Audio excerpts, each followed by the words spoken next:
Olá, grande abraço a todos. Eu sou o professor Adriano Bressani, docente do Instituto de Ciência e Tecnologia da Universidade Estadual Paulista, Unesp, campus de São José dos Campos. Essa é mais uma aula que faz parte do programa da disciplina Bioestatística. E hoje nós vamos falar sobre organização dos dados. Na aula anterior, nós fizemos uma complementação daquela que veio inicialmente introduzir a teoria da amostragem, discutir toda a parte da fundamentação conceitual, né, as principais definições. Passamos pela discussão a respeito dos tipos de amostragem, os principais tipos de erro, conceito de hipótese, alfa, falamos sobre beta, poder de teste, nível de confiança, nível de significância, nível descritivo, entre outros conceitos muito importantes. Falamos ali dentre os tipos de amostragem, né? Enquadramento probabilístico, não probabilístico. Falamos ainda algumas considerações importantes a respeito do cálculo do tamanho amostral, margem de erro, né? Aspectos que influenciam no tamanho da amostra, na determinação deste tamanho da amostra, a questão do viés, da representatividade da amostra, conceito de variação amostral, entre alguns outros aspectos importantes que vão agora nos ajudar na melhor compreensão e aproveitamento das aulas que vêm na sequência. Nesta, particularmente, falaremos então sobre a organização dos dados, né? Fortaleceremos aí os conceitos de dados e variáveis, né? Quais são os tipos destas variáveis, como ocorre-se a apuração dos dados, como eles podem ser apresentados de forma tabular ou com uso de diferentes tipos de gráficos, qual é a forma de apresentação mais indicada, mais adequada a cada um dos casos, né? Falando ainda sobre o diagrama de linha e pontos e finalizando com o histograma de probabilidade ou polígono de frequências. Então, primeiramente, falando aqui agora sobre dados e variáveis, né? Embora sejam conceitos, né, que a gente use com alguma frequência no nosso dia a dia, muitas vezes fazemos algumas confusões importantes, né? Na aula passada nós conceituamos, podemos, a definição do conceito de parâmetro, né? O que significa parâmetro, o que significa estatística, a diferença entre essas duas coisas. E hoje falaremos um pouco mais então sobre variável, né? Vimos lá que o parâmetro é na realidade o valor real de uma determinada variável, ou seja, o valor medido diretamente na população. Que a estatística é o valor calculado, estimado, né, como sendo aquele obtido com uso de cálculos em cima de uma amostra. E que o nível, né, de confiança está associado à probabilidade do valor da estatística coincidir com o valor do parâmetro, né? E tudo isso, então, sendo valores de características, ora medidos diretamente na população, como o caso de um censo, por exemplo, ora medido por meio de subpartes dessa população, ou seja, através da amostragem. Mas vamos então ao conceito de variável, que entre todos esses talvez seja o mais intuitivo, né? A variável, de uma forma simples, pode ser definida aí como uma característica dos elementos da minha população, né? Das unidades da minha população. Nós também já definimos população e amostra em aulas anteriores. Tem uma olhada na videoaula sobre teoria da amostragem. Essa característica, então, essa variável, ela pode assumir valores diferentes em cada unidade, né? Ou não. Existe a possibilidade dela assumir valores diferentes. O dado, por sua vez, ele é um valor, mas é um valor que não necessariamente é quantitativo, ele pode ser qualitativo, né? Portanto, nós vamos ver aí que nós temos dados do tipo qualitativo e quantitativo. Portanto, ele é o valor da variável em análise. né? Então, o dado ele pode ser um parâmetro, ele pode ser uma estatística, vai depender da origem dos valores envolvidos, né? Então, reforçando mais uma vez os conceitos de dados e variáveis. Variável como sendo a característica das unidades da população, um elemento da minha população. Pode assumir diferentes valores em cada unidade, né? Então, se eu tenho uma população composta ali pelos indivíduos que habitam uma determinada região, estou interessado numa determinada característica, como por exemplo altura, né? Cada indivíduo daquela população poderá ter, e certamente terá, diferentes alturas, um em relação ao outro, uma unidade em relação ao outro. O dado será aquele valor obtido ou calculado de forma quanti ou qualitativa da variável em questão, né? Aí nesse exemplo, a altura do indivíduo, o peso do indivíduo, a idade do indivíduo. Vamos falar agora sobre tipos de dados, né?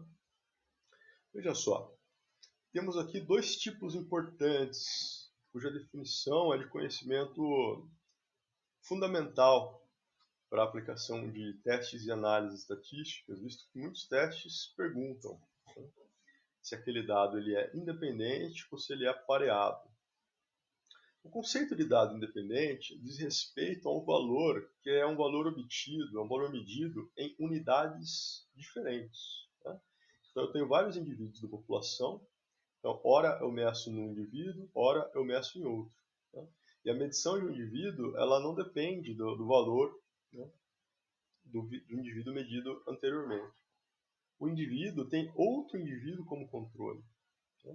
Então, eu tenho um grupo experimental, então eu tenho os indivíduos do grupo experimental, eu tenho os indivíduos do grupo de controle. São indivíduos mutuamente exclusivos.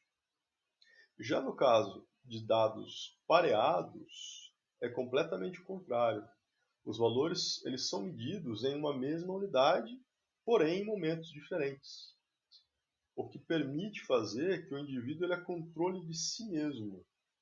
Então eu meço a variável no indivíduo, eu submeto esse indivíduo a algum tratamento do meu interesse, né, sobre o qual eu quero avaliar a ocorrência de algum efeito, por exemplo. E aí, passado um tempo, eu vou lá e meço aquela mesma variável no mesmo indivíduo. E aí o indivíduo ele é controle de si mesmo. A vantagem é que eu não tenho a variação biológica de um indivíduo para outro, né? Isso faz com que esse controle ele seja um pouco melhor quando se trata de fatores internos associados ao indivíduo. De outro lado, medindo em momentos diferentes, esse indivíduo ele pode também ter sofrido alterações devido às alterações ambientais. No entanto, ainda assim acaba sendo um pouco melhor do que em comparação com dados independentes, né? Porque se você tem indivíduos diferentes sendo controle um do outro, você tem variabilidade genética de um indivíduo para outro, né? Embora, se medidos ao mesmo tempo, estarão submetidos às mesmas condições ambientais com relação àquela que é objeto ali do fator de influência.